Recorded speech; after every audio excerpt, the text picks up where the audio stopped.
नमस्कार दोस्तों, एक बार पुनः आप सबों का अपना YouTube चैनल दीप में हार्दिक स्वागत है। हम लोग एनसीईआरटी कक्षा 6 का भूगोल विषय का अध्ययन कर रहे थे। जी हाँ, ज्योग्राफी का हम लोग अध्ययन कर रहे थे और उसमें हम लोग पढ़ रहे थे 7वां अध्याय, जो कि था हमारा देश भारत। और 7वां अध्याय में हम लोग पहला पार्ट इसका पढ़ चुके थे और पहला पार्ट में हम लोगों ने पढ़ा था कि भारत की स्थिति क्या है। पहले परिचय हम लोगों ने देखा था, फिर स्थिति देखा था, भारत के पड़ोसी देश कौन कौन है ये हम लोगों ने देख चुका था। आज हम लोग पढ़ेंगे कि भारत का राजनीतिक और प्रशासनिक विभाजन कैसे हुआ है, इस चीज को हम लोग पढ़ेंगे और अच्छी तरीके से इसको जानेंगे। फिर हम लोग पढ़ेंगे कि भारत का भौतिक विभाजन कैसे हुआ, इस चीज को हम लोग पढ़ेंगे। तो चलिए आज का कक्षा प्रारंभ करते हैं।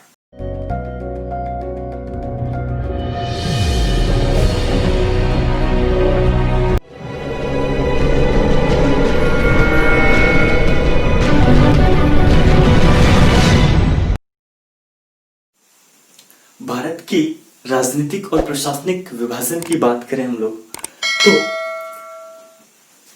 प्रशासनिक विभाजन वर्तमान समय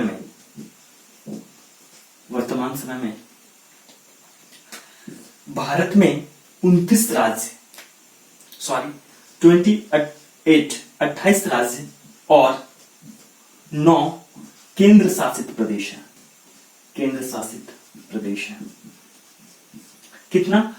28 राज्य और 9 केंद्र शासित प्रदेश। लेकिन कुछ सालों में परिवर्तन इसमें आया है। देखते हैं क्या परिवर्तन आया है। इसको नोट में आप लोग रख लीजिएगा कि यहां पे इस भाग में एक नया राज्य का गठन हुआ था, तेलंगाना। इसका गठन 2 जून कब हुआ था? 2 जून 2014 को हुआ था। 2 जून 2014 को हुआ था। इसके पहले भारत में राज्यों की संख्या 28 थी, लेकिन इसके गठन के पश्चात भारत में राज्य की संख्या हो गई 29। परंतु 31 अक्टूबर 2019 को यहां जो राज्य है जम्मू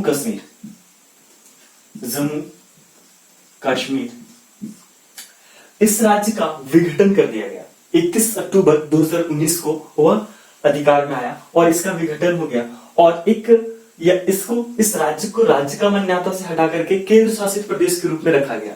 यही कारण है कि पहले केंद्र शासित प्रदेशों की संख्या 7 थी, लेकिन अब 2 और बढ़ गई। जम्मू कश्मीर को एक अलग केंद्र शासित प्रदेश का दर्जा दिया गया।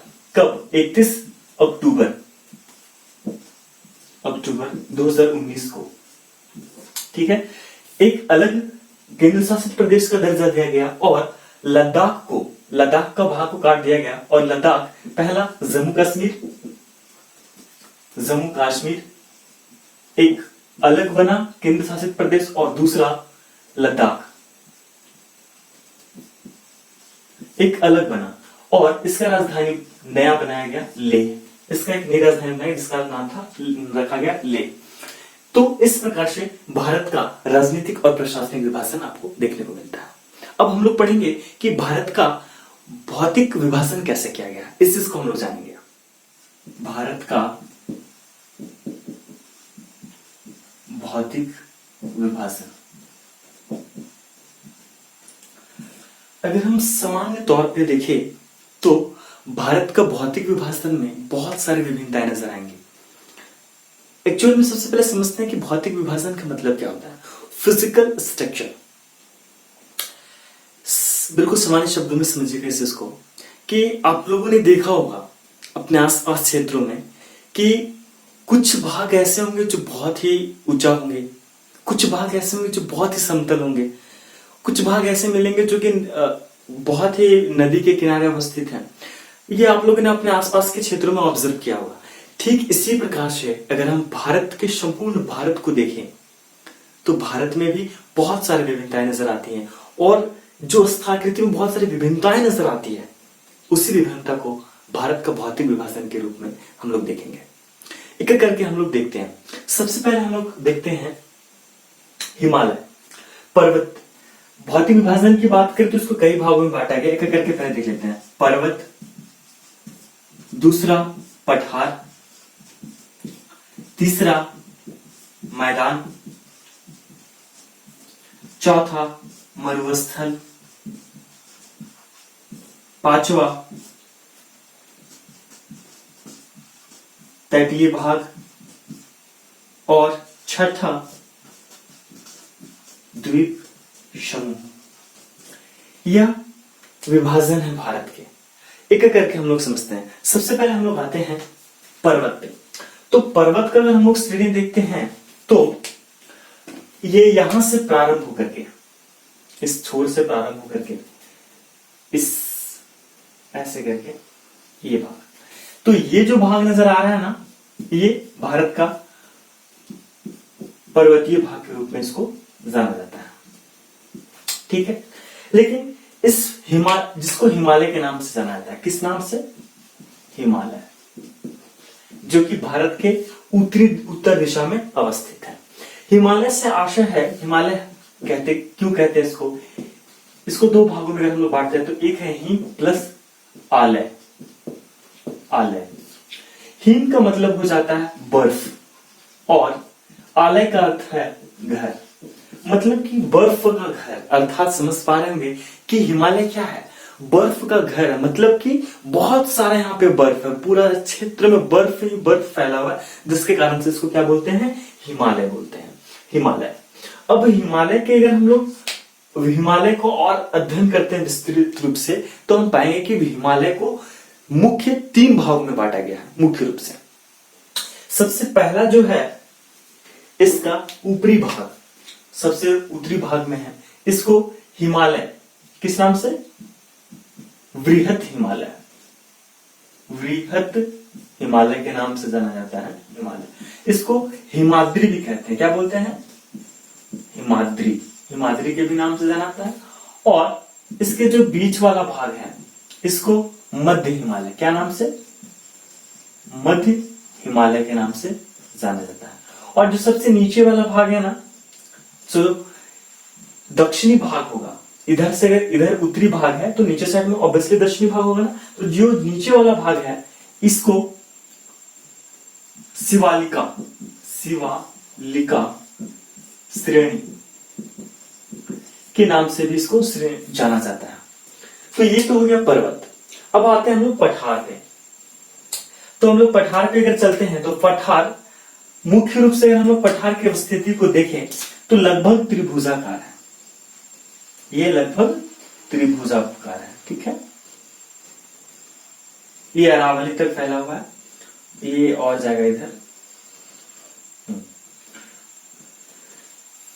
इसको यहां अरावली पर्वत श्रेणी है, अरावली, अरावली।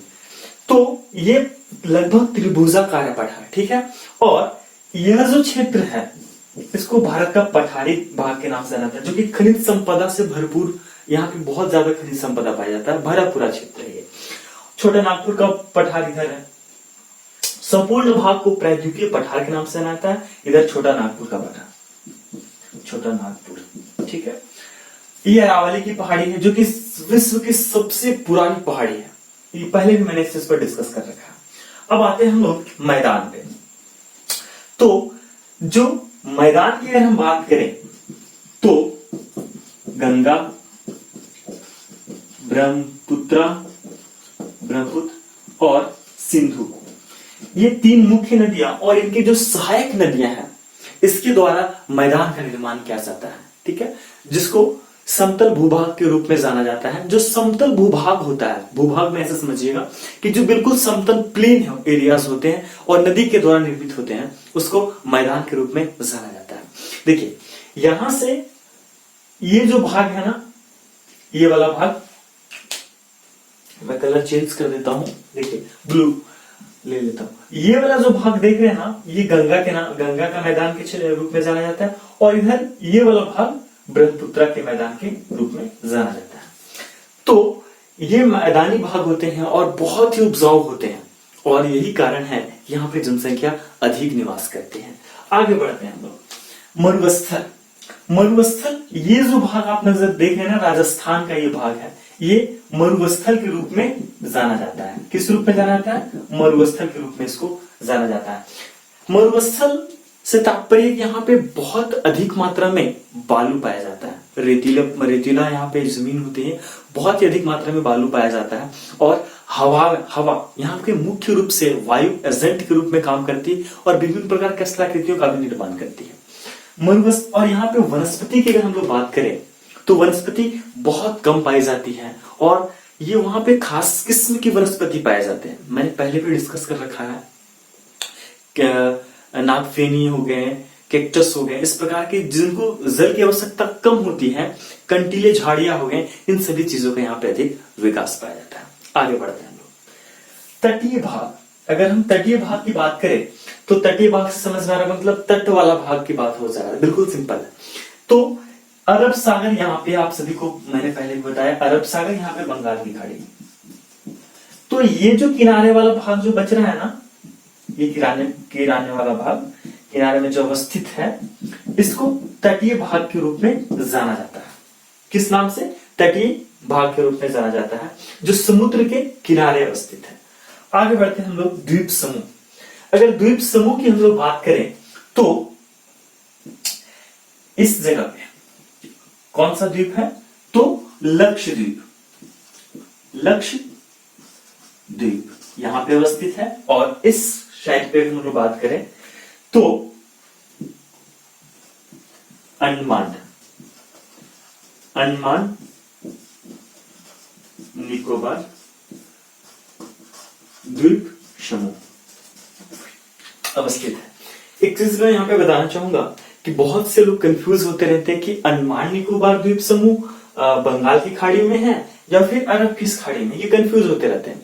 तो एक ट्रिक यहाँ पे है, इस चीज को समझ लीजिएगा कि जब भी आपको इस चीज को समझना हो तो एक चीज याद रखिए कि लक्षद्वीप आपका लेफ्ट जो हैंड होगा, मतलब उस मैप को अपने सामने रखिए तो लक्षद्वीप लेफ्ट की ओर होगी। तो लेफ्ट आपका किधर हो जा रहा है? ये पोर्शन पड़ रहा है ना, तो लक्षद्वीप लेफ्ट की ओर है। और जब ये लेफ्ट की ओर है तो ऑब्वियसली अंडमान निकोबार द्वीप समूह राइट की ओर होगी। और राइट की ओर कौन है? बंगाल की खाड़ी। तो बंगाल की खाड़ी में अंडमान निकोबार द्वीप समूह अवस्थित है और अरब सागर में लक्षद्वीप। ये चीज आप समझ गए होंगे। थोड़ा सी चीज को और समझते हैं। प्रवाल क्या होता है? प्रवाल, इसको समझते हैं हम लोग। पॉलिप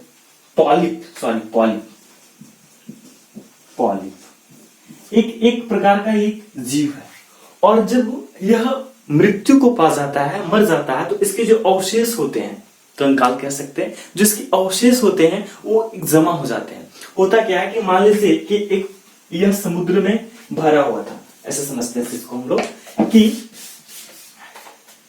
समुद्र में जो छिछला भाग होता है वहां पे पॉवेल नाम की जीव है जो ऐसे पाया जाता है। अब ये मर जाते हैं, मर जाने के बाद क्या होता है कि इनके जो अवशेष होते हैं, वो जमा होता है। तो ऐसे छिछला, मान लीजिए कि ये जल था तो जमा होते गया, अब इसके ऊपर ये बढ़ते गया, जमा होते गया, मरते गए, इसके ऊपर ये बढ़ते गए। और एक बार ये ऐसी स्थिति आ जाती है कि समुद्र के जो छिछला भाग होता है वहां पे ऐसी पॉवेल के कारण ही, जो उसके अवशेष होते हैं उसके कारण ही एक भूमि के रूप में विकसित हो जाता है। और इसका सबसे बढ़िया उदाहरण है लक्षद्वीप। ये इसी प्रकार के पॉवेल से भरा पड़ा है यहाँ पे, ठीक है, इसी को प्रवाल के नाम से जाना जाता है। किस नाम से जाना जाता है? तो इसको प्रवाल के नाम से जाना जाता है। बहुत बहुत आपका धन्यवाद आप सबों का, आप सबों ने इतना समय दिया और उम्मीद है आप सबों को यह अध्याय बहुत अच्छे तरीके से समझ गए होंगे आप लोग। और नेक्स्ट क्लास में हम लोग लास्ट चैप्टर जो बचा हुआ है उसको हम लोग देखेंगे। तो तब तक के लिए पढ़ते रहिए, बढ़ते रहिए। जय हिंद।